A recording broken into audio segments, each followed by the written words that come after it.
Okay, let's get started now. Can we mute our microphones, please?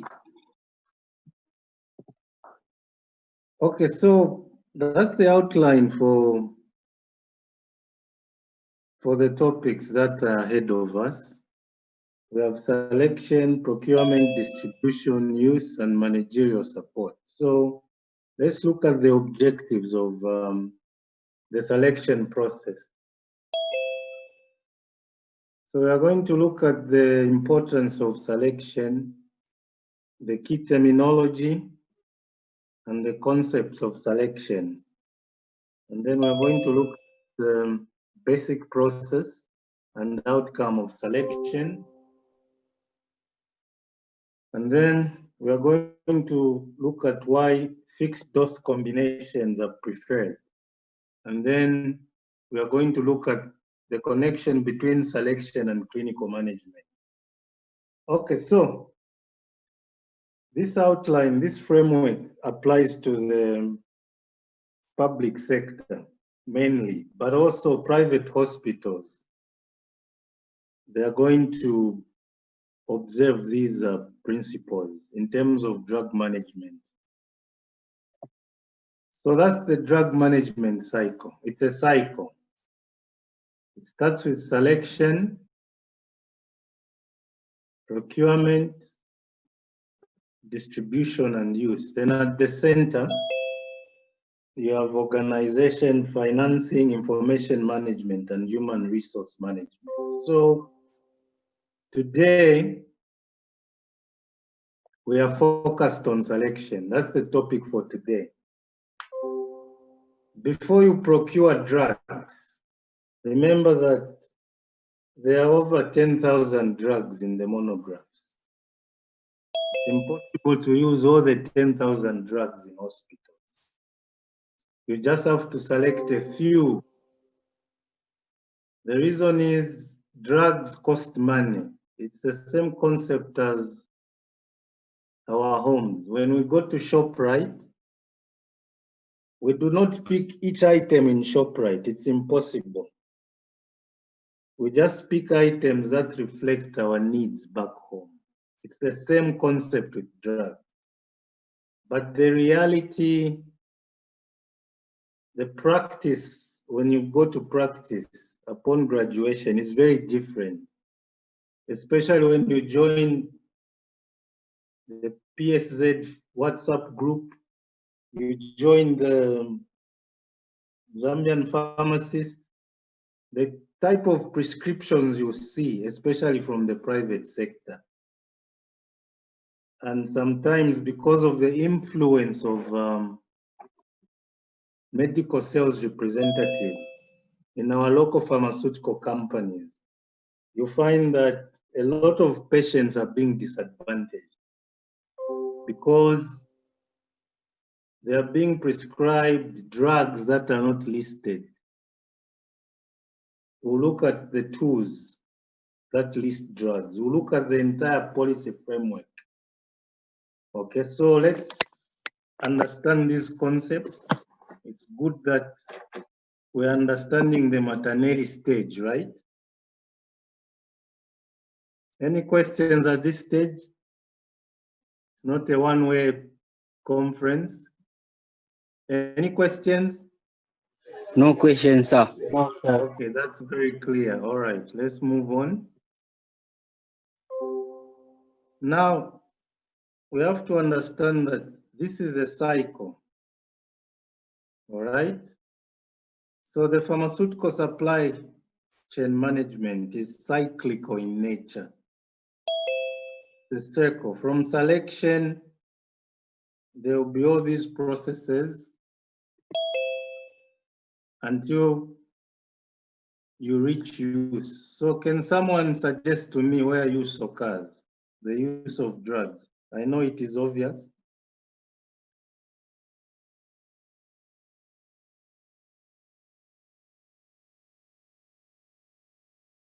Can someone suggest where use of drugs occurs?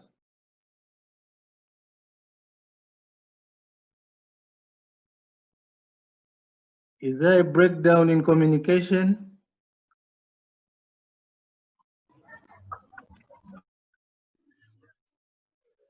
No, we can get you, sir. Okay, where is use of drug occurring in this case? I think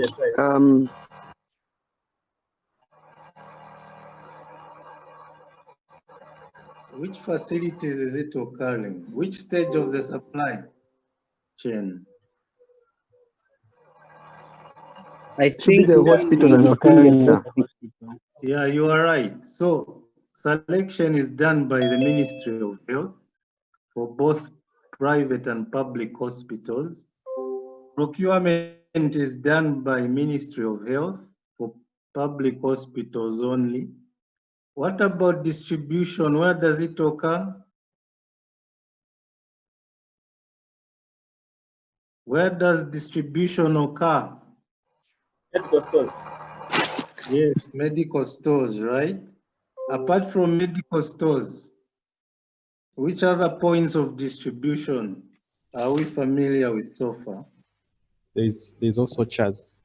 Yeah, there's CHAS, the faith-based organization like CHAS, all right? In some countries, you're going to have distribution facilities run by NGOs. But to break it further, you'll have hubs, and then you'll have district health offices, okay? So these are distribution facilities. Then the use of drugs now is in the facilities, the health facilities, the hospitals. That's where drugs will be dispensed. So this whole process is cyclical in nature, as illustrated. So don't look at selection, procurement, distribution, and use, as well as quality assurance, to be separate entities. No, it is one. It's just that at these points, they are specialties. So a pharmacist can work in all these stages. All right, so we've overemphasized that this is a cyclical process, and then the relationships between this process is interdependent. So if the quality of one function is poor, the outcome in the other function is going to be poor. If we overprocure drugs, right, at the point of use, they'll just expire because there will be no demand. So the course looks at how we manage wastage in the supply chain, from policy level up to where the action is taking place at hospital level. Okay, if we are going to procure poor quality drugs, they are not going to be used. We'll have wasted money, right? So that's how you visualize the relationship. We move on.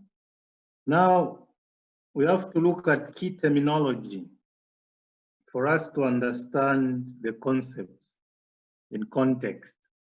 So there's a concept called essential medicine. Have you come across this anywhere in your studies in the third year? Yes, sir. Can you confirm that?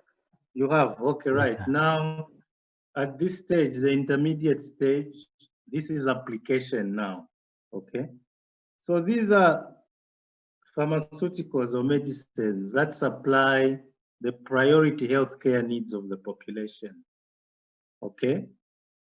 Now, selection has to be with due regard to public health relevance. There has to be evidence that these drugs are efficacious, right? So this is a very important point. I would give an example. If we introduced COVID organics, right, at this stage, then we are going to miss the point. Because as far as the scientific community is concerned, right, no efficacy has been approved.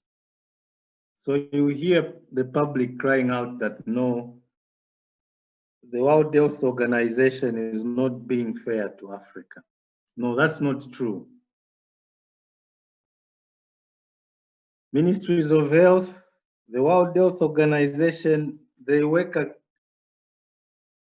in a policy environment, right? These are standards that you cannot just jump. And that's where our public does not understand, okay? So the reason why COVID organics or COVID Z or any other claim cannot be entertained, right? There is no evidence that it's efficacious. And then also the drugs have to be safe.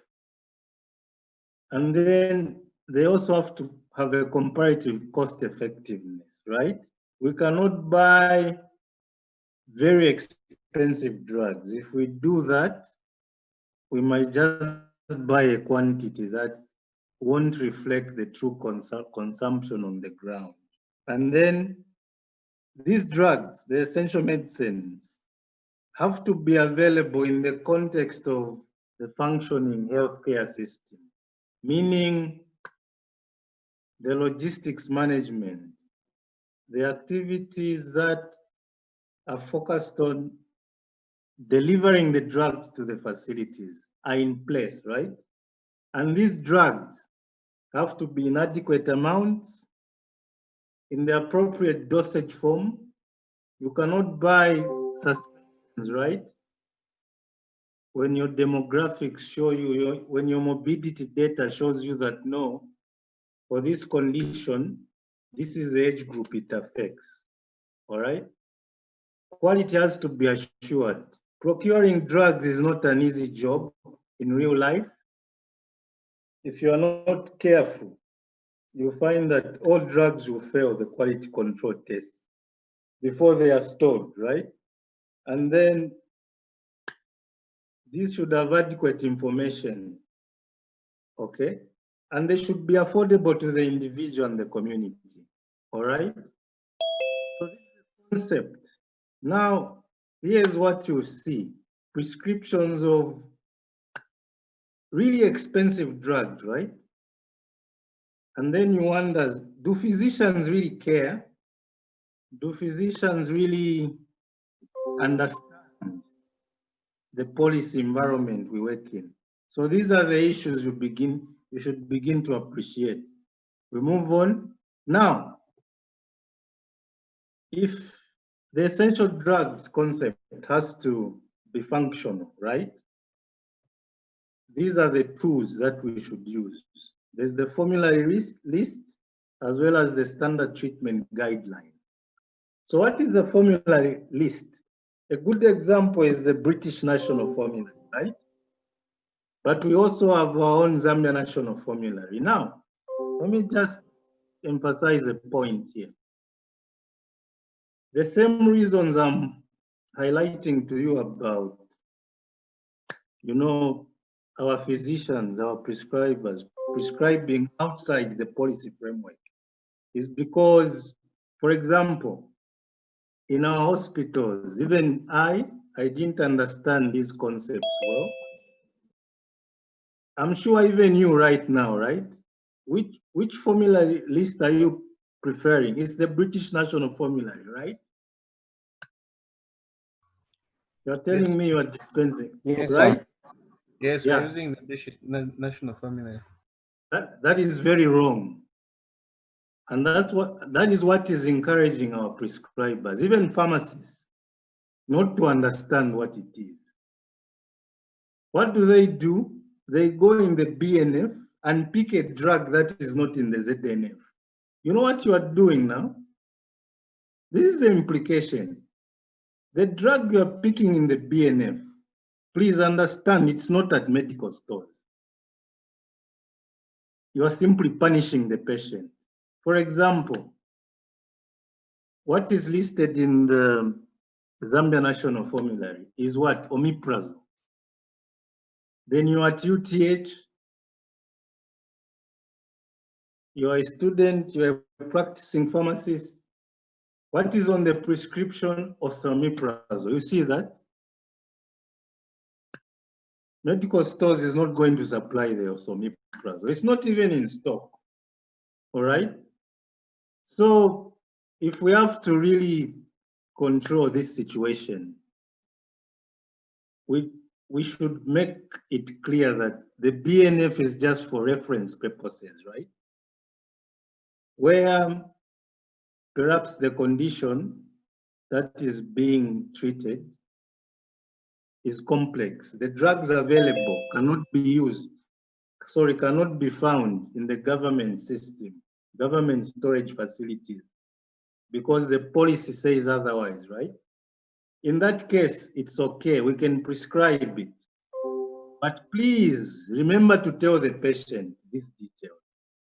To say, no, this one is not stocked because it is not listed. Please go and buy. And it's your duty as pharmacists, the custodians of drugs, to start telling doctors, you see, that this is how it works. And then we are going to see a change. All right, so we move on to the standard treatment guideline. I'm sure this one has got no competitor from the UK, right? As widely as the BNF is. Am I correct? Maybe you have. Can someone tell me the standard treatment guideline they have currently?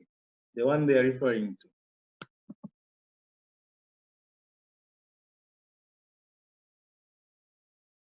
Hello? Hello? Yes, sir.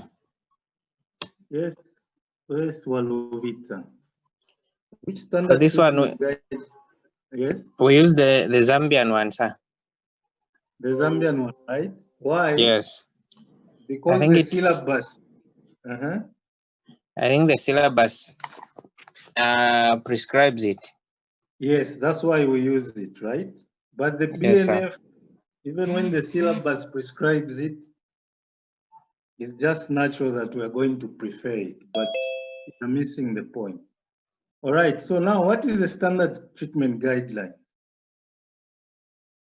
This is a systematically developed statement that is designed to assist practitioners and patients, you've seen, right, in making decisions on the appropriate treatment for specific clinical circumstances. So, according to the policy guidelines, you should share with patients this information, especially when you see that the drugs on the prescription are not in the treatment guidelines, are not, in the BNF. But remember to discuss this with the prescriber, okay? We also look at further terminology. We look at generic pharmaceutical products. So these are products that are marketed by a producer and they are non-proprietary, meaning they are not subject to patents, okay? So these are generally locally approved names, okay? I think we discussed when we looked at the overview of the drug development process, we looked at how brand names are arrived at, all right? We said that it's the innovator company, the company that discovers the molecule this time. Is the company that will give a name, and that company will be allowed to market the drug without competition. But after the expiry of the patent, the company will be allowed, other companies will be allowed to produce drugs under generic names. There's also the international non-proprietary name. This is recognized by WHO, WHO. It identifies the ingredients. Now, the non-proprietary name can interchangeably be also called the generic name. So the two names are interchangeable. There's also marketing authorization. This is issued by the regulatory authority. In our case, it's ZAMRA. So all drugs that you see in our pharmacies have been registered with ZAMRA. We'll further look at the aspects of registration when we look at quality assurance in the supply chain. All right. So according to our laws, you cannot market a drug that hasn't been registered by them. Okay. We move on. So from the entire pharmacopoeia, the British pharmacopoeia or the US pharmacopoeia, why don't we just list all the drugs in the formulary? All right. Or in the treatment guidelines. Now, we are beginning to look at the reasons why. I think I gave an example of our supermarkets, the fact that we can't just pick all items, representative items on the shelves. No. So now let's begin to understand why you should just select a few drugs, okay? The reason is, you see, number one, drugs in any country, according to research, constitutes about 20% of the budget, 25% rather. Okay, so the major reason in this case is the cost. If we have to just booklift the the British pharmacopoeia into the essential drugs list, all right, it will cost a lot of money. So we have to limit, okay? Why? We are developing countries, funds are very limited because our incomes are low, okay? And then also, there are just too many drugs on the market, okay? And it's impossible to keep up to date with these drugs on the market. So why should we select drugs rationally, okay? The first reason is we want to improve availability. The smaller number of drugs we have, the more available they will be, because we'll be able to optimize storage space, whether it's the hospital pharmacy setup, whether it's at medical stores, whether it's at the district storage facility, all right? And then this ensures that drugs will be regularly supplied to improve health. How? All right, because we are just dealing with a small list, okay? Such that without storage problems, there will be that smooth, distribution system. And then also prescribers tend to be familiar with a smaller number of drugs, okay? And then in the end, this will improve therapy and it will lower the healthcare costs. We continue. Even procurement, the administrative aspect of procuring, the constraints in storage and distribution, these are simplified, okay? Because even when you're planning for a new distribution facility, right? What informs you to say we need this, amount of floor space is actually the essential drugs list, okay? So if you are a consultant, you've been asked to work on a project that is, establishing a regional warehouse. Okay, these are the kind of ideas you are going to put in your report. Okay, there will be civil engineers there. Okay, so your contribution will be to say, no, this is what is in our, essential drugs list, and these are the consumption patterns. You bring all those calculations, then you determine the storage space without difficulty. Now imagine if you didn't have such a standard, all right? What will happen is there's going to be a lot of disruption, a lot of chaos, all right? So also, when you buy larger quantities of fewer drugs, you find that the procurement costs are lowered, right? Just like if you're a retailer and you buy in bulk, okay, the seller will say, no, I'll put 10% discount. So that cost reduction goes in a long way. in reducing the healthcare costs. And then it facilitates drug information. To prepare drug information for the public becomes very manageable, as well as educational efforts. Educating other members of the healthcare team, for example, as well as patients. Move on. So let's look at the criteria. So how should drugs be selected from the pharmacopoeia, the British pharmacopoeia?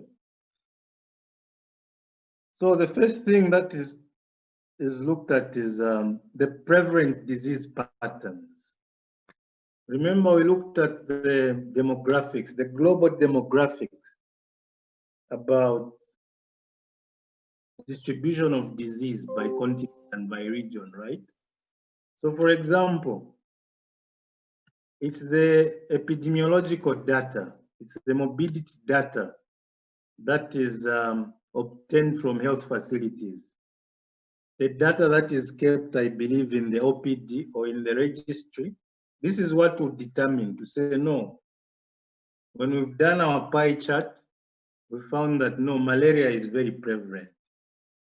You put your percentages. Malaria, for example, constitutes, 20% of our morbidity. You get that data now to start selecting drugs. And then the criteria also should look at the personnel. Are they capable of using these drugs? I can give you an example of artesunate in the treatment of severe malaria, right? You notice that when the drug just came into the country, people had to be trained. Why? Because the constitution process is not easy for the nursing staff. Okay? You need to dissolve the drug, for example, in sodium bicarbonate. You dilute it with normal saline, so that becomes complicated. So you have to make sure that the personnel will be capable to use these drugs that you are selecting. And then you also look at the financial resources available. Okay? You say, no, for the treatment of coagulation, we have, enoxaparin. I've spoken too much alone. What is enoxaparin used for?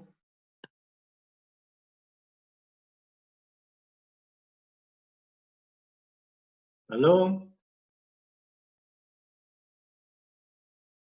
Hello? I'm asking, what is enoxaparin used for? It's an anticoagulant. Exactly, right? So you have enoxaparin, you have primaparin, all right? Now, you have to look at generically, right? Which drug is cost effective? Which drug among these classes of drugs, can we buy at a cost, that will reflect the money in our treasury, for example? Then you say, no, enoxaparin, on average, when we looked at the world price indicator, for example, is favorable in terms of cost. So we're going to list it. Okay. Now, drugs cannot be listed just on the basis of cost alone. No. You have to look at other advantages like efficacy. Now, when we finish pharmaceutical supply chain, we are going to look at how drugs are selected using pharmacoeconomic methods, right? Okay. That's why it's important that a pharmacist understands pharmacoeconomics, because it will help him select drugs when it comes to, financial implication. And then also, these drugs that we are selecting should demonstrate safety and efficacy. The safety and efficacy should be well documented. Okay. In the news, as of yesterday, what drama did we see for those who are reading about hydroxychloroquine?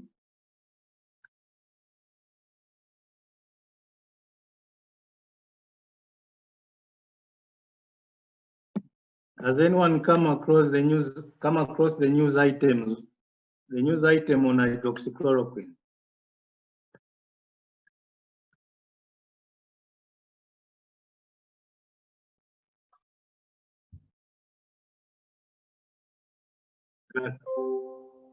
Exactly.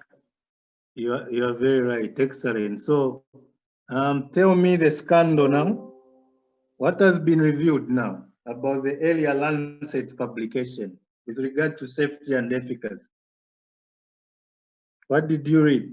Can you share with us?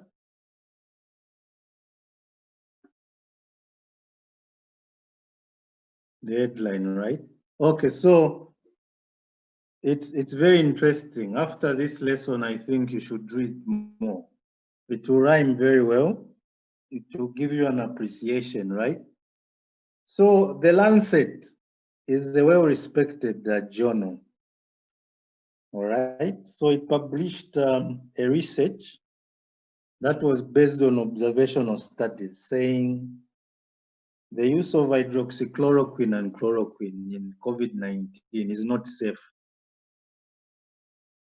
It is causing people to have arrhythmias. So people are at risk of dying of arrhythmias. What are arrhythmias? I don't want to use words that you won't understand. Who can try?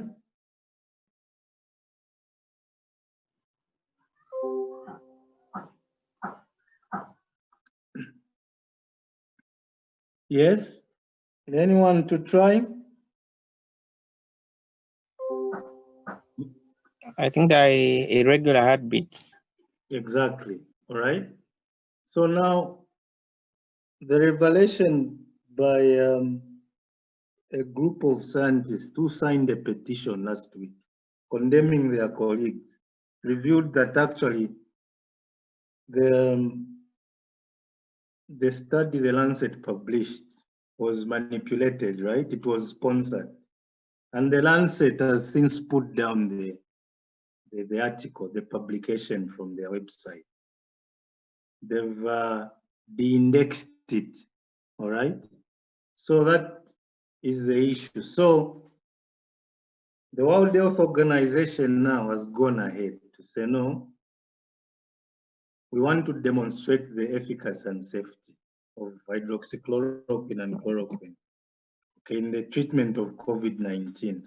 So this fits into the selection process. Actually, what the World Health Organization is doing, they are taking part in the global selection, right? Because these are the only drugs that have been shown to be promising. Okay, so the other criteria is that the drug has to be of quality, the bioavailability has to be the same with the comparator brand, and then it should be stable when you store it. It shouldn't start destabilizing, changing color, liquid separating, no, all right? Move on.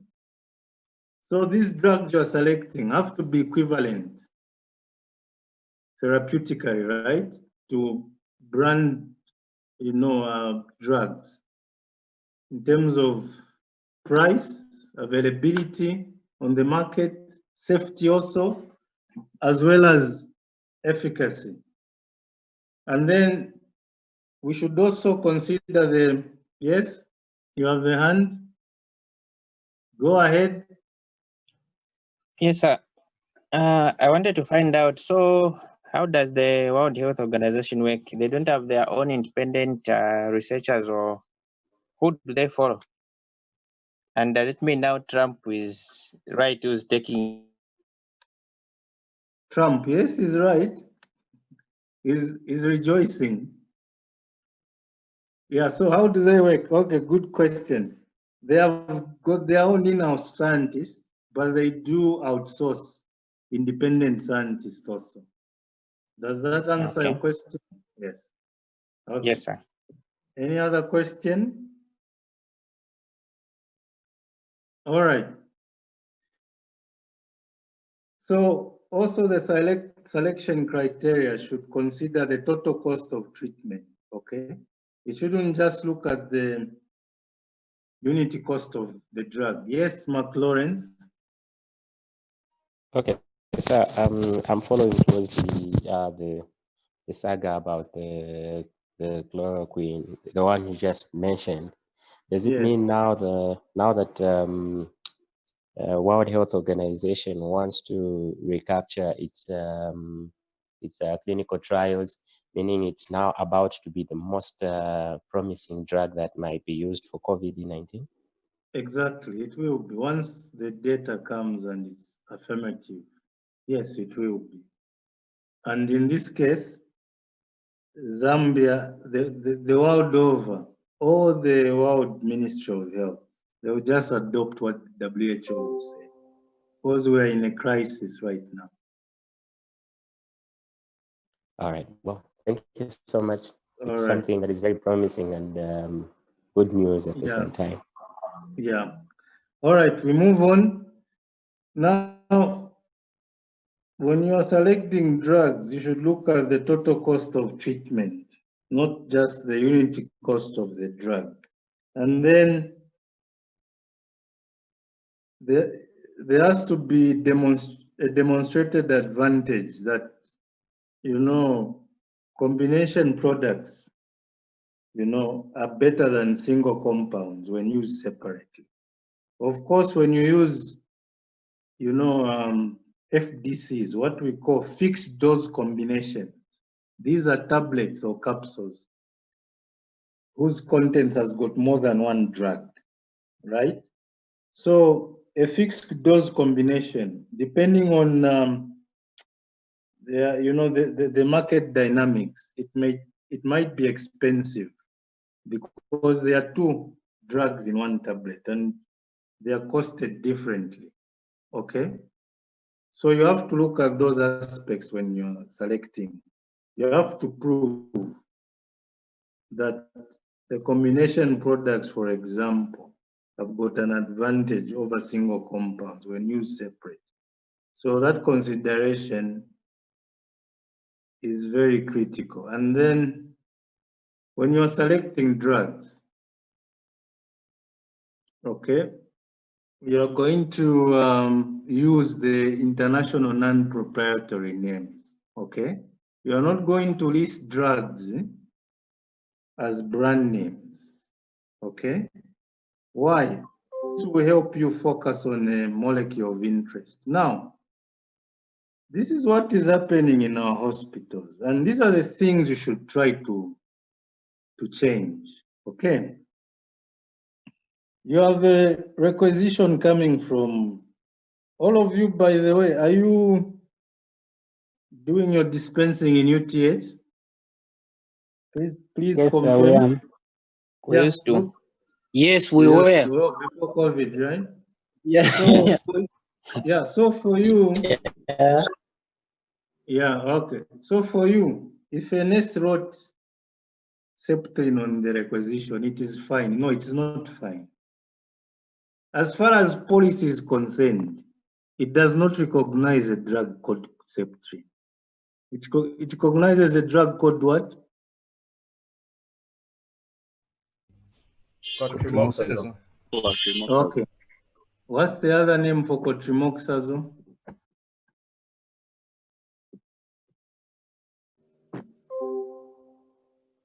Anyone to try? Okay, trimethoprim with sulfamethoxazole. Okay. What do people do? Septrin, Sidex. Now, this poses a challenge because you find that even the intern pharmacist who just joins the system, when the nurses, the nursing staff, the prescribers report that we want Sidex or Septrin, what does the intern do? They go on the electronic system trying to find Septrin and they don't find it. Of course, the way you've mentioned to me that Septrin is cotrimoxazole, Yes, but there will be other drugs, right? Like if a doctor wants saxamethonium theater, right? He's going to tell you we need scoline, right? That's not common. It's not as common as Septrin. You go on the electronic, order system called DLMIS. You start looking for scoline, right? You don't find it. You don't report on it. Send your order to medical stores. By the time your order is being delivered, there is no saxamethonium. Meanwhile, a list of 20 patients need anesthesia. So you've seen, right? And these are real situations, okay? Where you say, no, we do not know these names, please. But the only people I think who are going to change that is you, okay? Oh, hello, you are with me, all of you? Yes, sir. Yes, sir. I did not, yes. Now this is your appreciation. In my time when I was at UNZA, I did not do pharmaceutical supply chain. I did not know about these things, right? Okay. Only when I left, all right, and the syllabus was revised based on, the cries from stakeholders to say, no, it's too much. That's why UNZA was one of the first universities to say, no, we need pharmaceutical supply chain in our syllabus, okay? So take this for you as, a privilege, okay? Because those of us who've graduated after you, some of us, right, might not have this information already. And you see it when you go to practice, the way the requisition looks like. I can give you an example of Sidex. Who can try what Sidex is? It's a disinfectant, right? What is the generic name? Who can try? Nobody. You've heard of glutaldehyde? Are you doing pharmaceutical microbiology anywhere in your studies? In third year we did that, sir. All right. So glutaldehyde 2% is a disinfectant listed in the essential drugs list. Nurses in their training, they are told that this is Sidex. Sidex is a brand used by, that was, developed by Johnson and Johnson. We saw Johnson and Johnson, right? Listed among the 15 innovators, right? You remember? Do we remember the company? Yes, yes. All right. So, yeah, we should learn to understand that sometimes mistakes, right, can be passed on from decade to decade. But we should also understand that we can correct them. So you find that nursing schools, the way it has been passed on, they're just told this is Sidex. They come put it on the requisition, this is Sidex. So what is happening to this molecule? This is one drug that is never ordered, okay? Because also pharmacists, somehow they think maybe this is not used, right? And what we found out is that it's the name, okay? That's why in this, lesson, we are looking at terminologies, right? And I've spent a lot of time discussing, giving practical examples about, the importance of terminology and how it fits into the policy framework. So for you, I think now you are aware of the consequences. And when you start your practice, please, the hospitals that you manage, the districts that you manage, can you just please desist from using brand names? And by the way, even when you go in the electronic order system, you look at drugs that are there, they are all in one generic name. Why? The electronic order system was simply borrowed from the very policy framework we are looking at. Okay, so can we make a change? Okay, can we move on? So I think we saw how, you know, the essential drugs list is more like a shopping list. I gave you an example of, you know, our supermarkets. Okay, so the essential drugs list really is a cost control tool. Okay, what does it seek to prevent? You know, to order luxury items. So now, in your observation so far, yeah, 4th year is quite advanced. You only have a year to graduate. Can someone suggest to me a drug that is a luxury in our setup? I think we've discussed. Yes? Who can try? Which drug would you, yes? Medicated lozenges. Yes. Why shouldn't we have them in our hospitals, public hospitals? They are luxury items, right?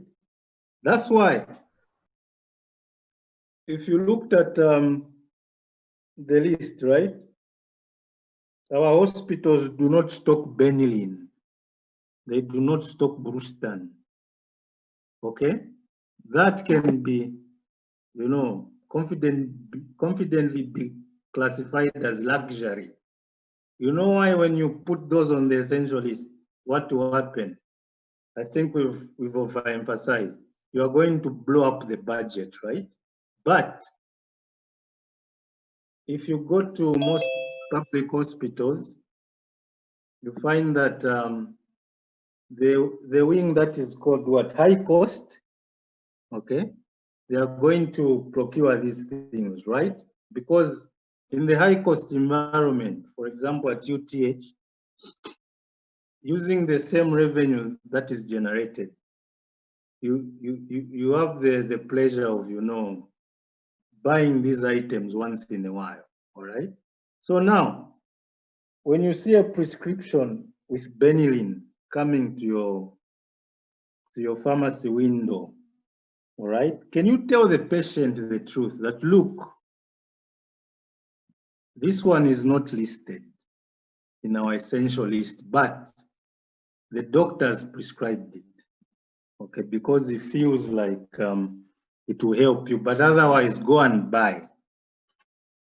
Okay, you have to emphasize that it's not on the list, all right, so that patients begin to understand.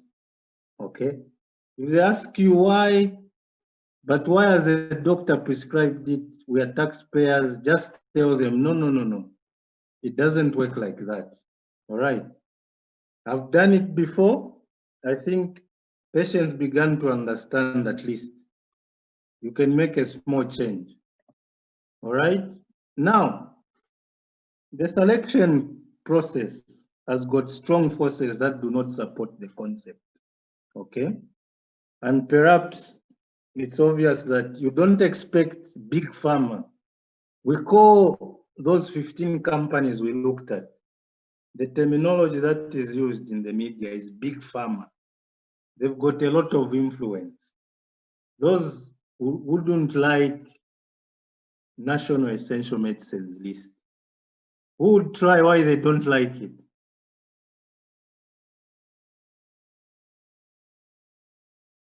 I want to understand whether you are following. Why don't they like it?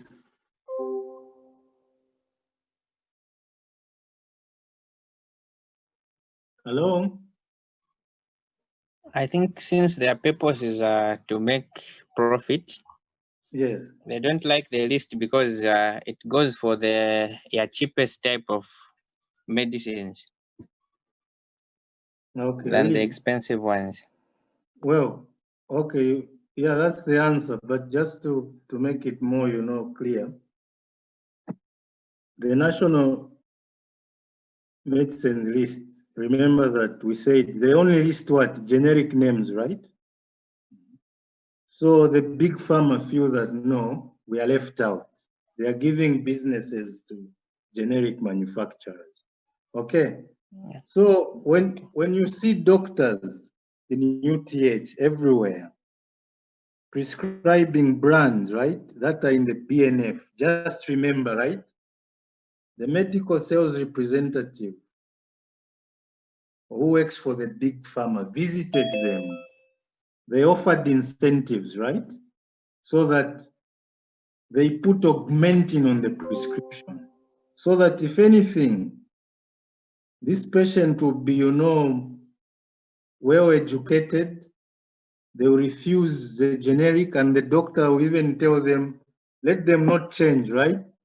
So that when they go to a private pharmacy, they are going to buy augmentin at 400 kwacha, as opposed to maybe getting it at 80 kwacha or so. Okay, so remember that big pharma in all countries, we do have them. Okay, and it's very, very, very common practice. Okay, which somehow hasn't been checked, but it's a reality. And then I think I've already I've already emphasized that point, because, the big pharma feels that they are blocked from accessing potential markets.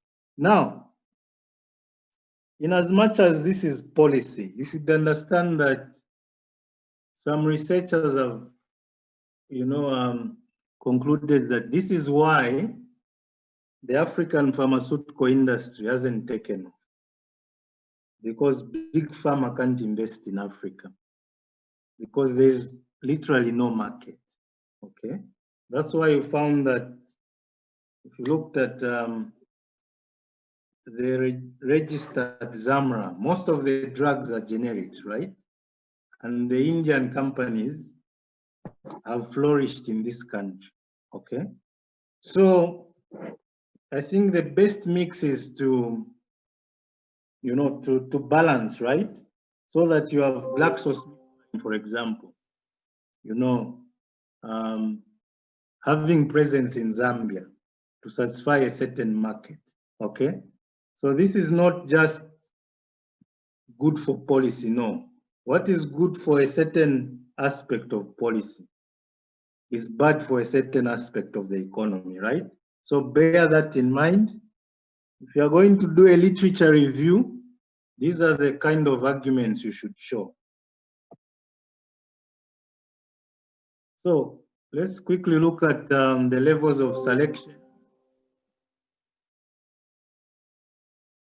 So there are two levels of selection. We select the products and we select the suppliers. So when we are selecting products, those are the considerations. I think we've come across them already. I want to overemphasize. We look at the safety, efficacy, side effects, cost effectiveness, as well as storage requirements. So now the way I ask my questions, right? I would ask you the implication in selecting these drugs. What are the considerations? I won't say list, I'll say explain what safety is. Okay, what's the importance of safety in selecting pharmaceutical products? So for answers, you have to read the notes and understand them. All the answers are there. And then from suppliers, what do we look for in suppliers? They have to supply quality products at a good cost, and these products have to be widely available. The shelf life has to be, good at the time of delivery, even the way they store their products, because if they store them poorly and they come to your storage facility or hospital, you're going to have quality issues. So who does the selection? It has to be a multidisciplinary committee. This will be at national level. It can also be at company level. If you're a private hospital, you can still adopt these methods because they are going to control your costs, okay? So for your research, those who like researching, those who want to do their proposal even now, this is a very good area of research. You can do a research and find out the compliance of private hospitals, okay, using essential drugs list and how this impacts on the cost, the healthcare costs, right? So this is a kind of research that can, you know, bring a lot of information, especially in our context as Zambia. Because for now, there is no information, okay? So it has to be a multidisciplinary committee. For example, if you're buying ARVs, it has to be specialized clinicians in that area. You also should have pharmacists. You should also have right groups, right? People living with the disease, for example. There can be WHO experts as well as academics, right? So it should be a multidisciplinary committee, you know, that should deliberate and pick the right drugs.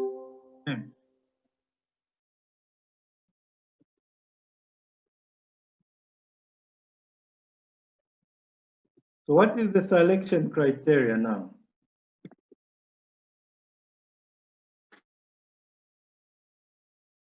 So when this is a criteria you should use, you should look at the prevalence of pathologies, okay? You should look at the quality aspects, the stability, the bioavailability, okay? You have to make sure that the safety is well documented, okay? As well as the efficacy, okay? You have to make sure that the treatment is cost effective. And you also have to consider pharmacological considerations, drug interactions, and so forth. You have to look at the side effect profile also. If a drug causes a lot of side effects, it's not suitable for selection. You also have to look at the competency of staff as well as the level of use. You have to look at the storage requirements. You have to make sure that these drugs are available on the market. You cannot just put drugs in the list that are not available in your own market. Then you're going to cause a supply disruption, right?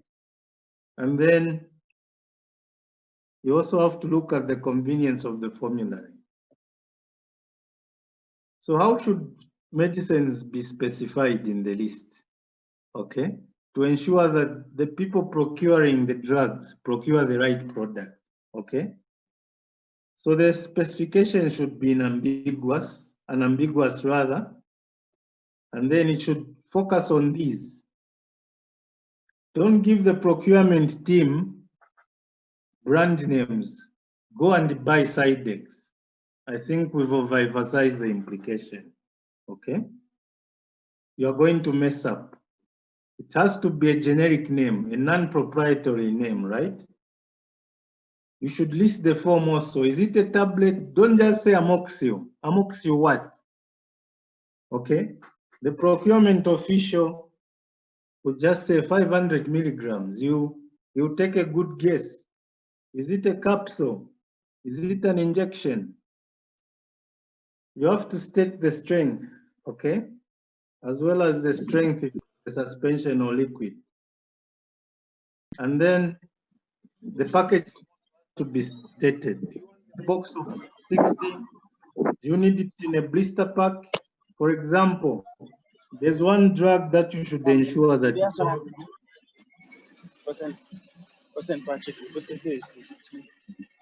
Alfred, can you mute your...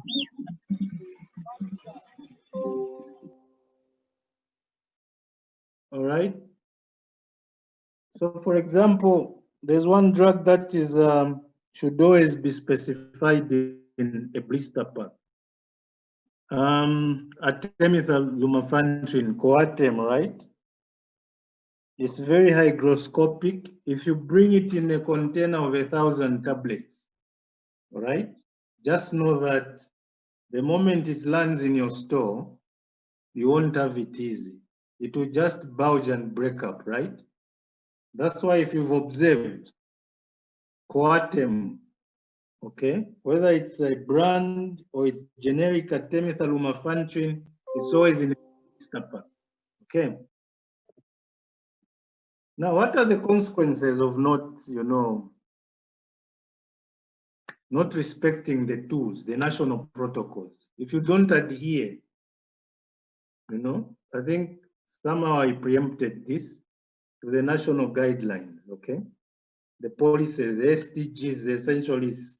So what you're going to observe now is that there will be a lot of treatment regimens, right? For example, instead of having one treatment regimen, right, listed, like the triple therapy in the treatment of ulcers, right? You use amoxicillin, metronidazole, omeprazole.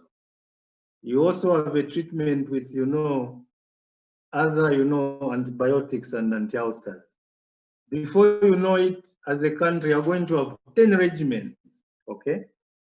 And if you allow those regimens to run and you procure those drugs, you know what you're going to experience? A lot of expiries and wastage. So that's why we need to streamline the process. Also, what do we encounter? For example, you have to be careful when you are changing the regimen. For example, regimens are changed regularly. Malaria, TB, all right? So when you introduce new medicines, you have to be very careful. You have to make sure that the existing stock first runs out. That's when you bring in the new stock, right?